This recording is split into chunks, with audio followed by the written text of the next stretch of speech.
Hello friends, আমি দীপিকা কিচেনে আপনাদের স্বাগত। আমি আবারও চলে এলাম একটা নতুন রেসিপি নিয়ে।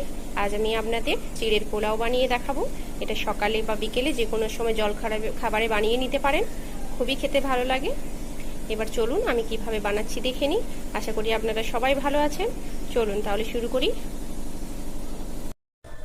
চিড়ের পোলাও বানানোর জন্য আমি কড়াতে তেলটা গরম করে নেব। তেলটা গরম হয়ে গেলে আমি এর মধ্যে চীনাবাদামটিও ভেজে নেব।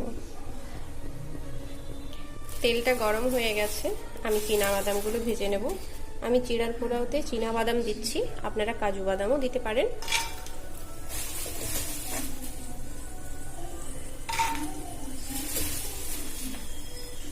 আমি চীনাবাদামগুলো ভালো করে ভেজে নেব, লাল লাল করে ভেজে নেব।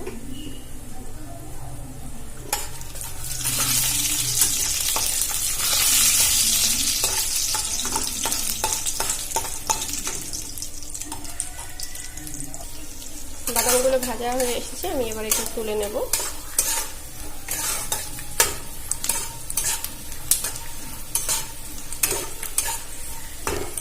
খুব বেশি ভাজবো না, তাহলে ছুঁয়ে যাবে।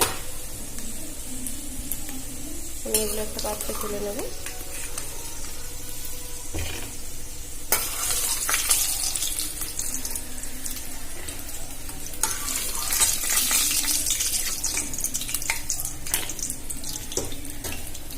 আমি এবারে এর মধ্যে আলুগুলো ভেজে নেব। আমি আলুগুলো খুব ছোট ছোট করে কুচি কুচি করে নিয়েছি।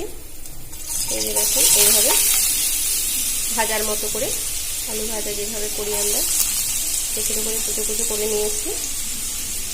আমি এগুলো খুব ভালো করে ভেজে নেব, যেন এখানেই সেদ্ধ হয়ে যায়, সেভাবে ভেজে নেব।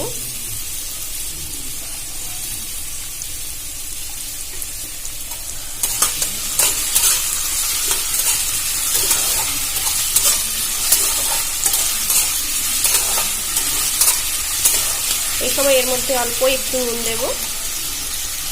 আমি একটুখানি দেব, খুব বেশি দেব না, কারণ যখন চিড়েটা দেব তখন একটু নুন দিতে হবে, যাতে বেশি না হয়ে যায়, তাই অল্প একটু দিলাম। এটা ভালো করে ভেজে তুলে নেব।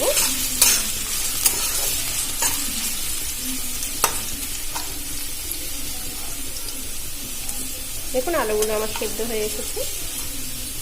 কারণ আমি এখানে যদি সেদ্ধ না করি তাহলে চিড়েতে সেদ্ধ নাও হতে পারে, তখন কাঁচা রয়ে গেলে খেতে ভালো লাগবে না। খুব ভালো করে ভেজে নেব। আলুটা ভাজা হয়ে গেছে, আমি এবার নামিয়ে নেব। আর বেশি ভাজবো না, আমার হয়ে গেছে এটা।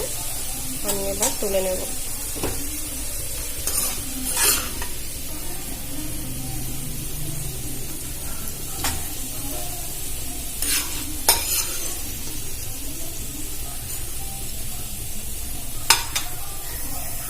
আমি গ্যাসটা লো করে দিয়েছি।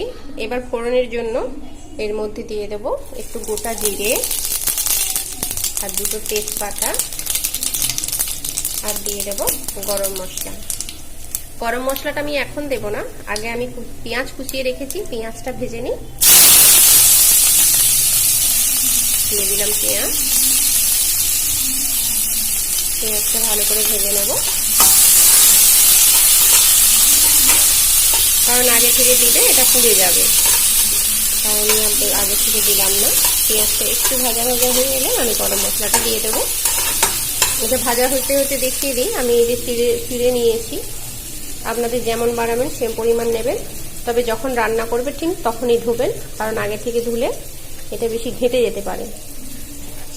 এই যে দেখুন ঝরঝরে হয়ে গেছে। চলুন আমার পেঁয়াজটা ভাজা হয়ে গেছে কিনা দেখুন। এই দেখুন হাফ ভাজা হয়ে গেছে। আমি এই সময়ের মধ্যে দিয়ে দেবো গরম মশলা। আমি দিয়েছি এলাচ, লবঙ্গ আর দারচিনি। আমি এটা একসাথে ভালো করে ভেজে নেব।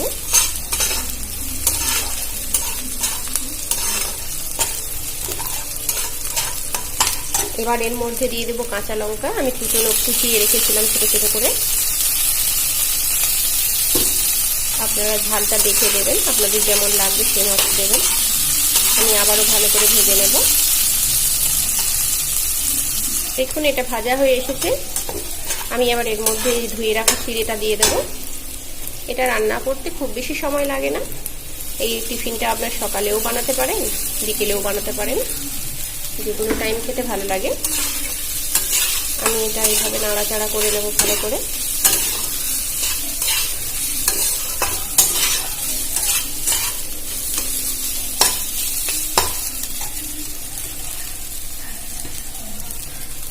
এবার এর মধ্যে ভেজে রাখা আলুগুলো দিয়ে দেব।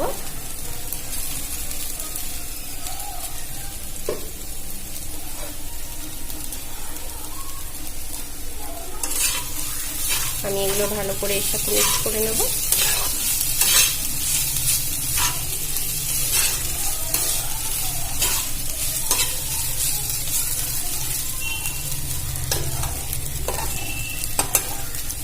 এবারে এর মধ্যে একটু লবণ অ্যাড করে দেব।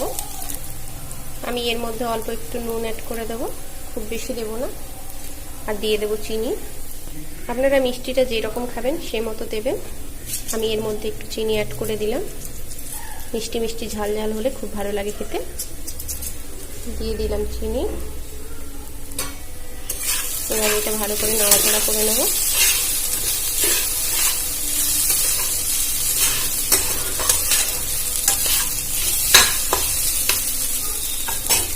এবারে আমি যে বাদামগুলো ভেজে রেখেছিলাম এর সঙ্গে অ্যাড করে দেব।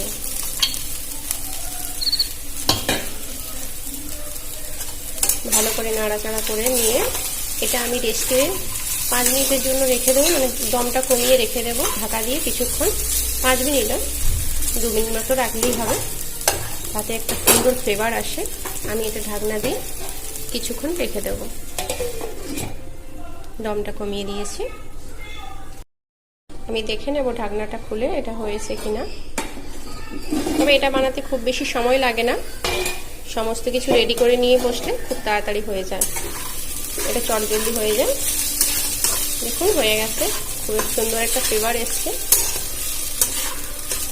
এটা প্রায় হয়ে গেছে। আপনাদের যদি আমার এই রেসিপিটা ভালো লাগে প্লিজ একটা লাইক শেয়ার সাবস্ক্রাইব করে দেবেন। আর অবশ্যই কমেন্ট করে জানাবেন রেসিপিটা কেমন লাগলো। বাড়িতে একবার অবশ্যই ট্রাই করবেন। চলুন এটা আমি প্লেটে নিয়ে দেখাচ্ছি কেমন হয়েছে।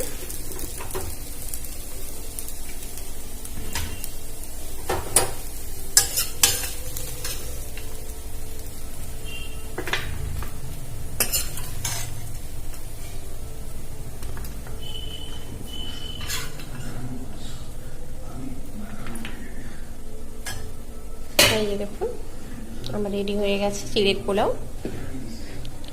আপনারা সবাই বানিয়ে দেখবেন বাড়িতে। যদি ভালো লাগে প্লিজ একটা লাইক শেয়ার সাবস্ক্রাইব করে দেবেন।